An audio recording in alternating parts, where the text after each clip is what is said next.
आज मी एकदम क्विक अशी केकची रेसिपी तुमच्याबरोबर शेअर करत आहे. एकदम झटपट बनवून तयार होते आणि नेहमीपेक्षा एकदम वेगळी आहे. चुकण्याचे चान्सेस अजिबात यामध्ये नाही.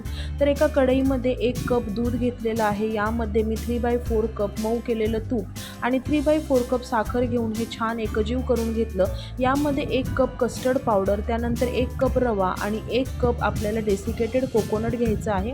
हे सर्व मिश्रण घट्ट झालं की मिश्रण थंड करून घ्यायचं आहे.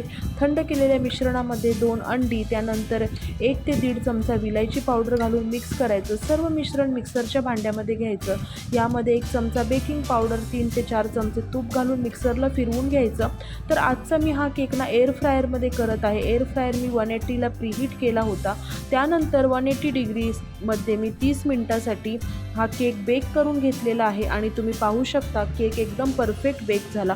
थोड्या वेळासाठी मी याला थंड करून घेतला. एक बॅच मी कढईमध्ये पण केली होती. एकदम मऊ लुसलुशीत, तोंडात ठेवताच विरघळणारा कस्टर्ड कोकोनट केक तयार झाला आहे. एकदा नक्की करून पहा. थँक्यू.